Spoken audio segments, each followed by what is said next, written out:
Hey there. Oh, somebody's going somewhere. Maybe the highway's open. Well,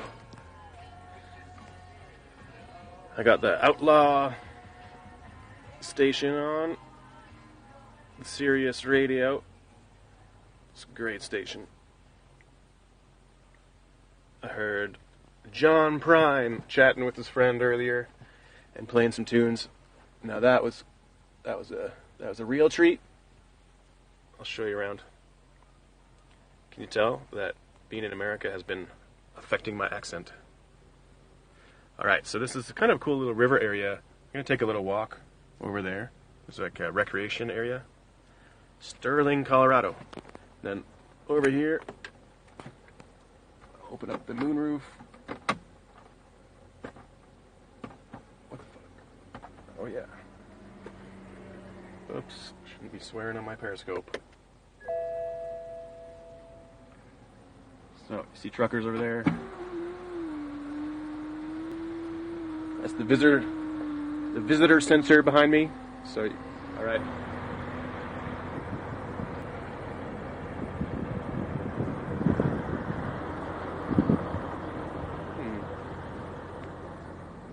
Well,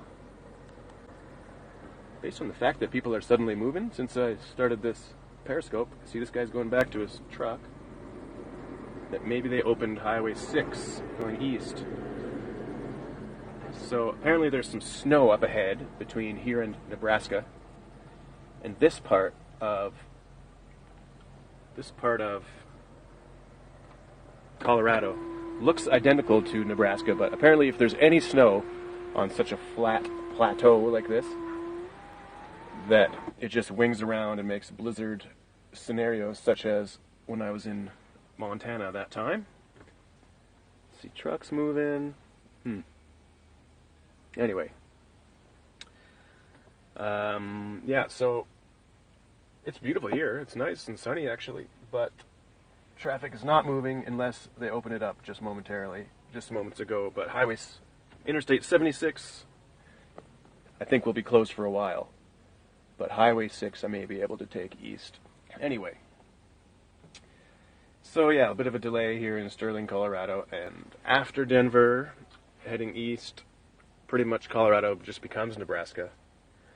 Even though we're not technically in Nebraska.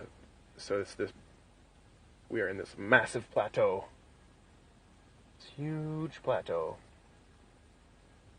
Anyway, when I was heading up to, this is the hitchhiking mayfly that I neglected to mention. I think there's a few other details about this trip I've forgotten to mention. But I had a great time in this place that I think is called Glenwood Canyon. And it's a beautiful, amazing stretch of highway on some of the informational markers at the rest stops, the 4 rest stops. I was informed that it is considered, the most celebrated stretch of the American interstate system. There's some amazing tunnels, and it took a long time to figure out. A lot of engineering energy went into it. And yeah, it's a beautiful thing. And then so I stopped actually a couple times at 2 of the rest stops and hung out by the river. I am kind of a riverman. I was thinking about how actually fortunate I was that my parents and myself would go off on a bunch of crazy logging roads in the Ford Explorer and traipse along riverbanks and lakes, usually fishing for trout back there in BC, and it's the kind of thing you don't realize how awesome that is until you're older and you realize that so many people haven't had those kind of opportunities. But anyway, so yeah, I've spent a lot of time on riverbanks fly fishing, so when I go to a river, I see it differently than others do. I'm automatically just reading the water, as they say. It's kind of like the difference between when a musician hears a song and just a regular non-musician hears a song. They're hearing it very differently. Or, I guess another example would be a painter looks at a painting a lot different than just a regular Joe without a visual arts background does look at a painting. So when I'm looking at the water, I have a fly fisherman's view. There's a lot more going on, and so it's great. I am generally too busy and too poor to go fly fishing these days, but just hanging out by the banks of the Colorado River was amazing. And in fly fishing, a lot of what you learn is not about fish. It's not about fish. It's about insects, because the prime food source for trout are aquatic insects. So you have to learn all about the insects. And there's this kind of insect called a mayfly, which is actually an amazing thing. It hatches out of an egg, and then it lives at the bottom of the river as a nymph. So as this swimming aquatic insect creature. It's kind of hard, maybe like a swimming tiny little dragon, maybe, or like something, it's hard to describe. But it's a little nymph, and it just... Well, I don't know where my story dropped off there, because it's hard for me to see the screen with this glare, but oddly enough, my phone just shut right off. It's not short on battery or anything, but it just shut right off. I don't know. I gotta get a new phone, that's true. Anyway, as I was saying, I was hanging out down by the Colorado River, just a little leisure time by the river, really liking it because it reminds me of BC, i.e. Cascadia, which is where I'm from.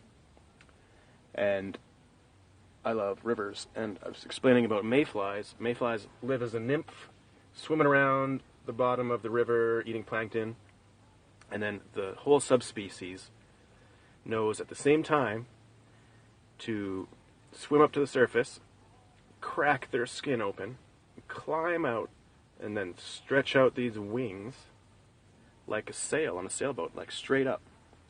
And they sit on the water and dry their wings for a bit, and they literally look like a sailboat on the water, and that's when a lot of trout eat them. Well, they eat them on the way up to the surface as well, but when you see a fish jumping, it's usually eating a surface insect, and these hatches are amazing when you get to see one that's really big. It's like a force of nature, really. So I noticed when I got back in the vehicle after the first rest stop at the Colorado River that I saw this bug flying, and my reflexes, having been a tree planter and being a Canadian, was to like risk my life by trying to kill it, and possibly crash with my erratic movements. But then I noticed it was a mayfly and not a mosquito. I haven't seen a mosquito this whole time, and that just, I don't know, brought joy into my heart. I was happy to see it, but what it has to mate. Oh, and I forgot to mention, when after the mayflies float on the water for a bit, they fly off, and then they have sex in midair while flying, and then the male dies, and the female lays her eggs on the water, and she dies. So they just live in a river the whole time, and then they swim to the surface and fly off just to have sex in midair. It's kind of romantic. I've been thinking about writing a song about it or something. I know that Rasputina has a song called Mayflies, but anyway, they're majestic creatures. They're not creepy. Some people might think, oh, no, there's bugs. There's bugs. Anyway, so this mayfly was riding with me for a bit, and then he perched over by the window, he or she, and so I took the windows down and opened the moonroof so it could fly away, but it stood there. Maybe it knew like the wind was too crazy. It wanted to, because I think they hang on to a tree branch during high winds and wait for their chance to go and mate in a big kind of swarm above the river. But then when I went to the final rest stop in Gledwood Canyon, as soon as I stopped and the window was open, he or she, the mayfly, obviously knew that the winds had calmed down, so it flew off. And I'm pretty sure, unless he got eaten by a bird, that he found a mate and then got to reproduce. So I was happy about the mayfly hitchhiker. I've done some hitchhiking in my day, so that was fun for me. So I see some action over here. I saw some trucks leaving, so that's a pretty good sign that at least one of the highways is open. Probably not Interstate 76, but I took some side highways on the way up here to Sterling, which is a lot of fun. Definitely the backwoods, even though it's prairie, the back prairie of America here, and took some photos.